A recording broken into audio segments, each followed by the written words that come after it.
This is the European edition of Breaking Banks, the world's #1 fintech podcast and radio show. We bring you the European unicorns, startups, founders, regulators, and leaders innovating the rapidly evolving fintech scene today. A truly localized podcast with both English and local language content, with some of the world's most well-known hosts and influencers in the fintech sector globally. Join us every week as we explore what makes the European Union a phenomenal proving ground for many of the fastest growing fintech players in the world today. Okay, let's roll. Welcome to Breaking Banks Europe, the #1 global fintech radio network. This is episode 191, focused on gender lens investing. I'm Elizabeth Kleinveld, today with Lisa di Sevo. Can you introduce yourself? Yes, of course. Very briefly, Leeds, today I'm a co-founder and managing director of PranaVentures, that is a venture capital investment firm based in Italy. And I'm also the founder and president of SheTech, that is an organization that fosters women in technology and entrepreneurship. And is it right that PranaVentures, your early stage VC investing somewhere from 500K to 3 million? Yes, it's right. And basically, we are a seed post-seed venture capital firm. And usually, investment firms focused on this sector are more concentrated on the selection phase as their investment thesis. Here in Prana, we are more focused on the managed phase, so on the operational support that we give to our portfolio partners or startups, as you prefer to call. Yeah, very nice. Portfolio company, super.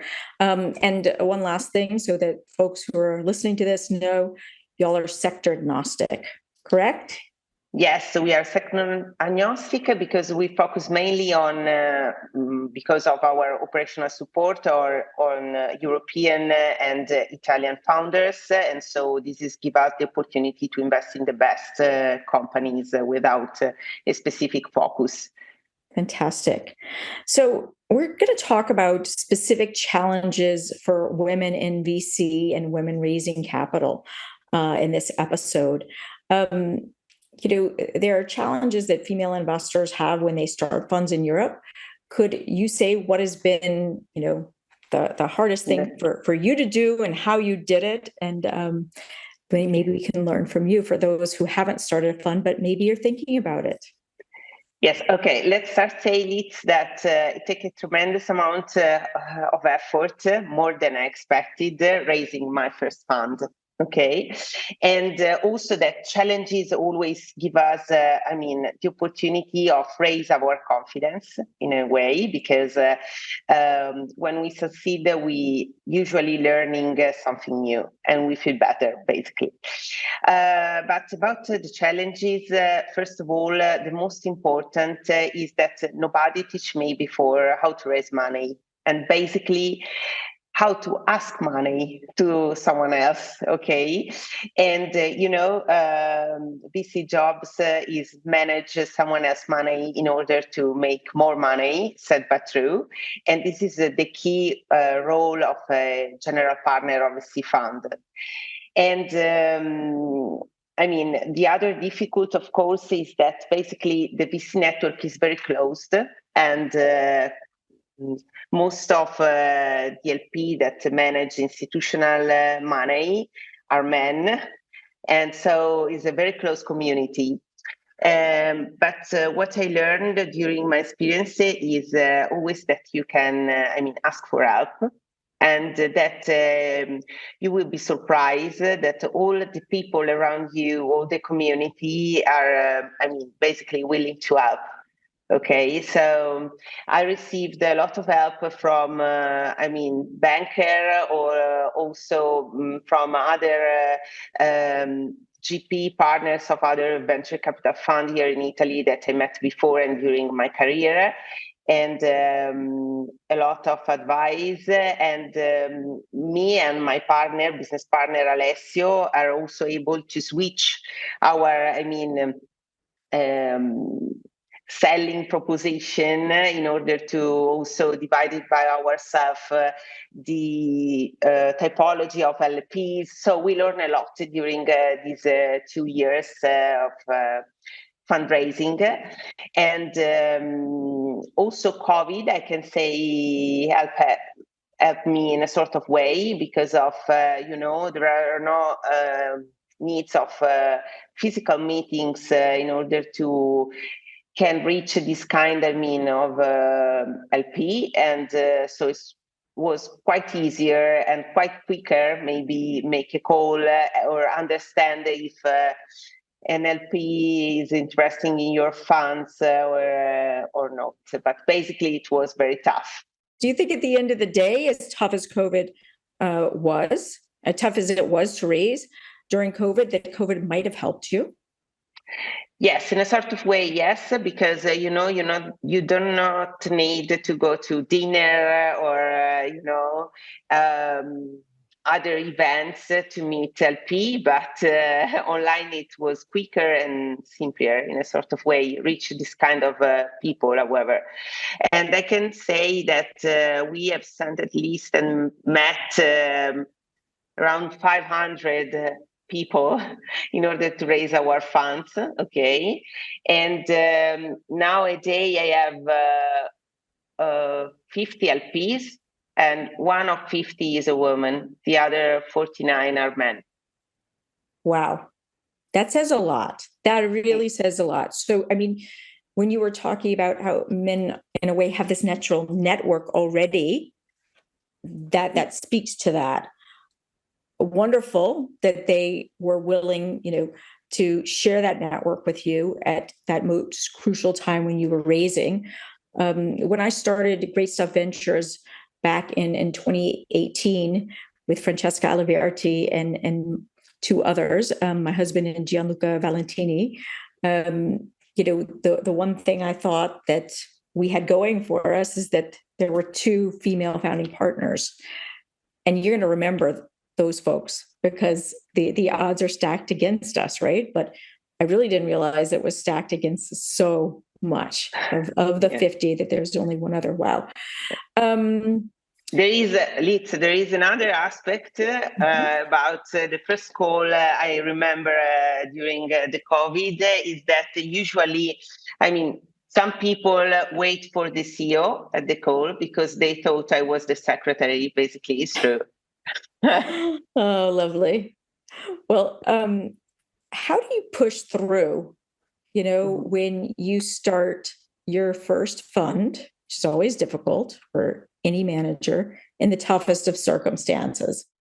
Basically, I want to try, okay, because we have one life and time is the only scarce resource in our life. I want to try.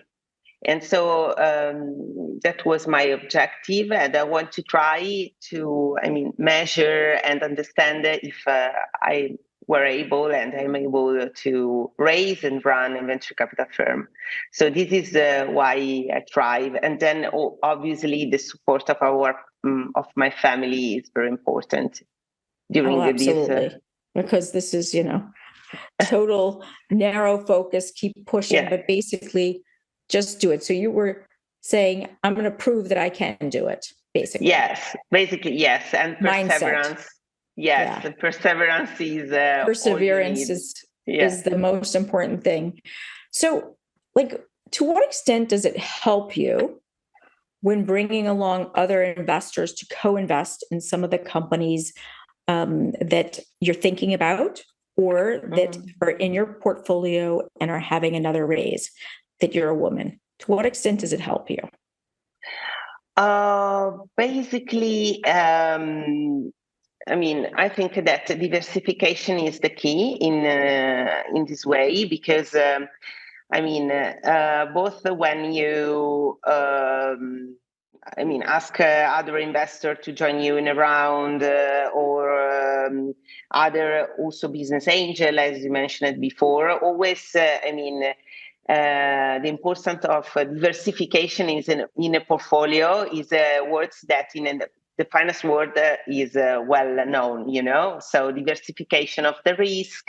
So in a sort of way, be a woman is a sort of differentiation of the risk, okay, for a VC. Mm-hmm. And in a sort of way, I think that we are very different in a sort of way because we are different, men, women, but also different because of our background, basically. And I think that this kind of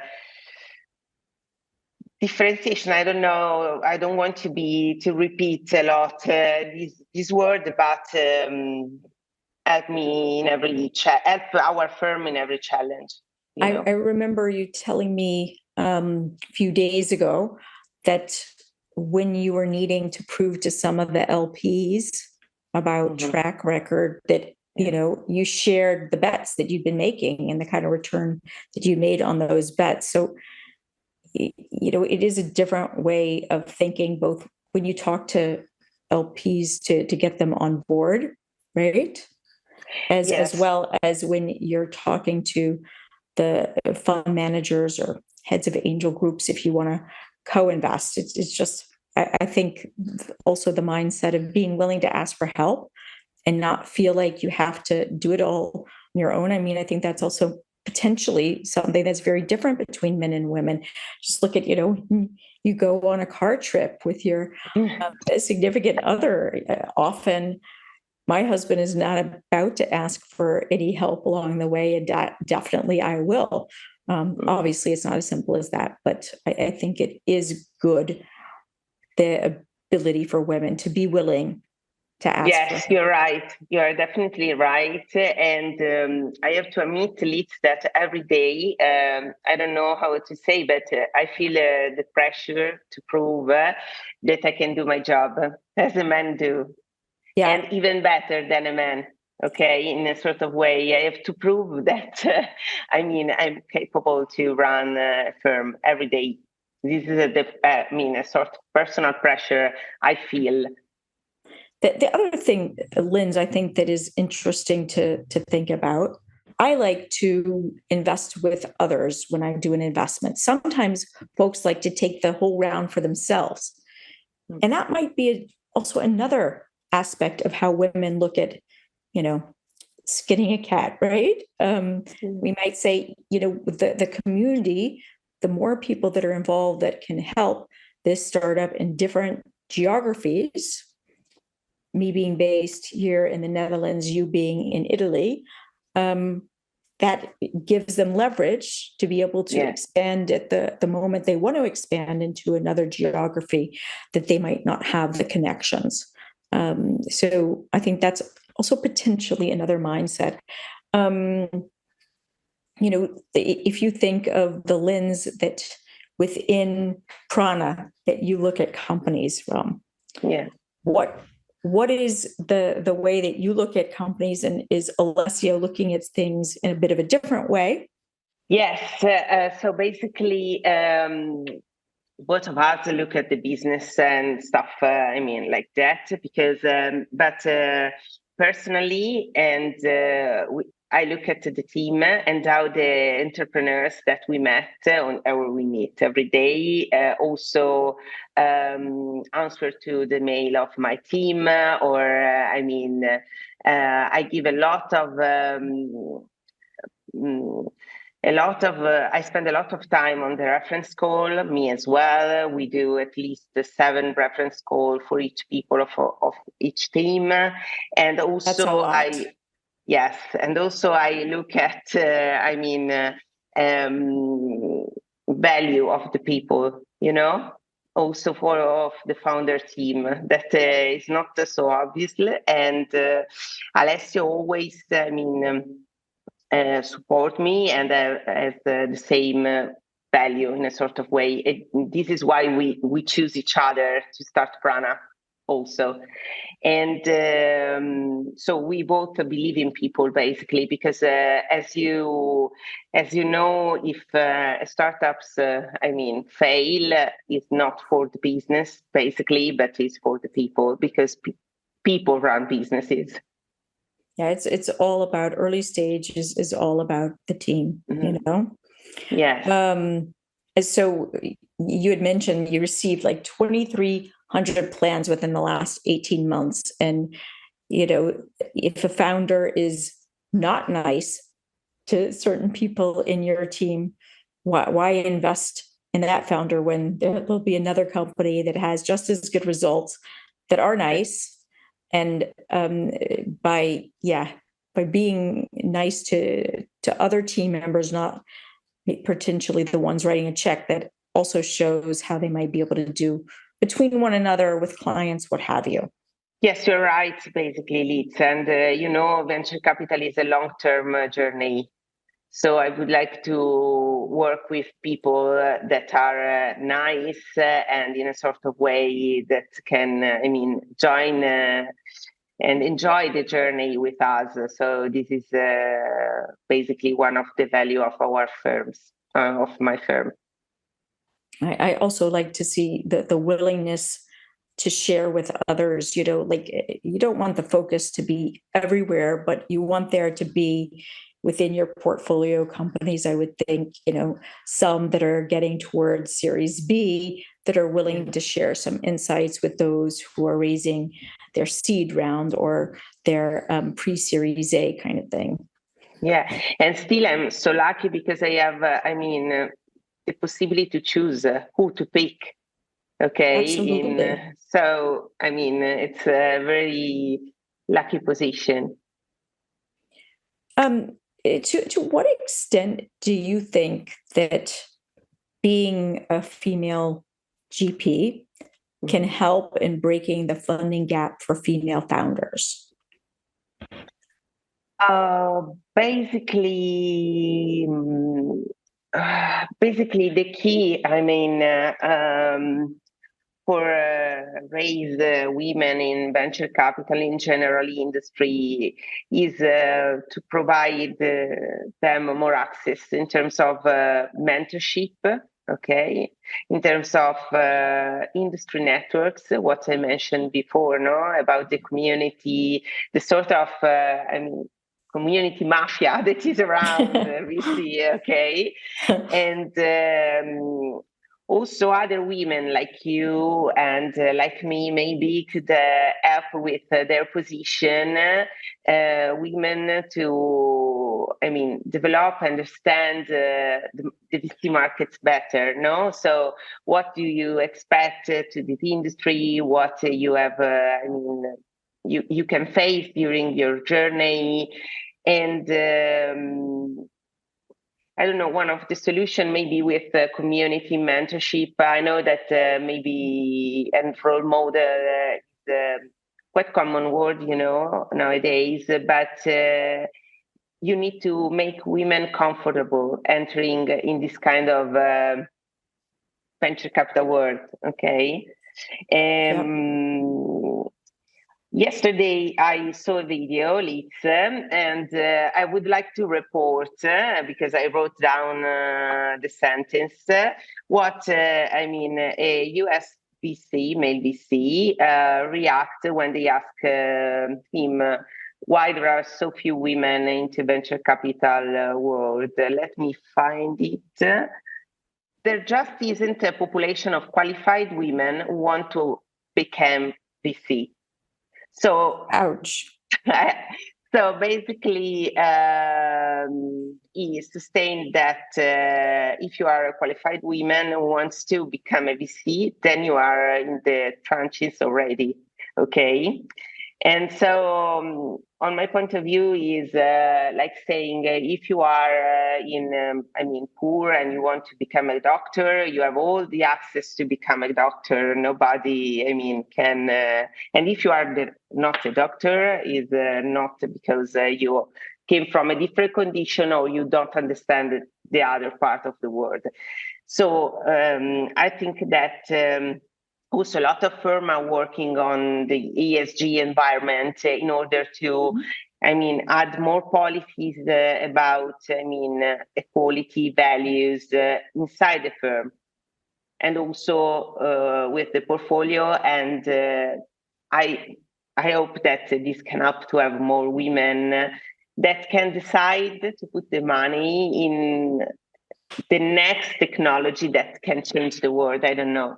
For me, it's the best job in the world. But so, I mean, I remember, 5 years ago, we were sitting out by a pool in Milan, me, Francesca, talking about being angel investors, and there are hardly any female angel investors. And you said, yeah, I'm going to have a fund. So you had planted that seed, a while before. And I think it's, not letting these folks tell us we can't do certain things, and you just go for it and you do it. But I have seen a recent report that I found really quite disheartening from Sifted on the exodus of female investors from European VCs. And I just wanted to hear what you thought some of the reasons were, and I'll tell you what some of the things that I thought were interesting about that. There were some good things as well coming out of that. But yeah, let's hear your thoughts first. Basically, that one of the challenges not only enter women into the VC industry, but also retain. That is the answer. Exactly. Okay, and basically, I'm not surprised at all, because it's very tough. You have a lot of pressure, and that women are not caring only of their job, but they're caring of the family, and this kind of work is very. I have lawyers that call me at 10 p.m., 11 p.m., also in the morning. So you don't have, the 8-5 job, And retention is one of the key also, if I can make a parallel of the tech world, in terms of women that enter in the tech world. Also, after maternity, nobody returns. So this is another issue. But so basically, what can I suggest with mentorship again, and with also due diligence from women that enter in the space of the VC firms that want to join in terms of value and policies. With this kind of tools, you can help women to retain into the firms, okay? Because it's not yet only a nice thing to have, is mandatory, okay, to change the paradigm intern of the firm, okay? Yeah. So in a sort of way, it can help. Absolutely. I think one of the things you had said when we spoke before is, we are motivated by values in a culture. We're motivated by having a culture that is embracing and not tearing people down, which, the VC world, sometimes banking, whatever, can be fist on table, doesn't always work, right? It's not. I think that women would like to see the carrot more than the stick quite often. What I also think is that there's a glass ceiling, that some women, if they don't start their own fund like you did, or I started my own angel syndicate, if you go in, then there are a lot of women complaining that they're just not going to be able to ever make it up to being a managing partner. And some even say that their performance is measured and compensated differently than their male counterparts, which is very frustrating. But one of the other things that some of these women have mentioned, when you do try to bring on more women for more diversity purposes, that they've been tasked to put more investment in female-led teams, and yet they feel like the hurdles they have to jump through to secure investment for those teams are ridiculous, right? So it's a double-edged sword to some extent.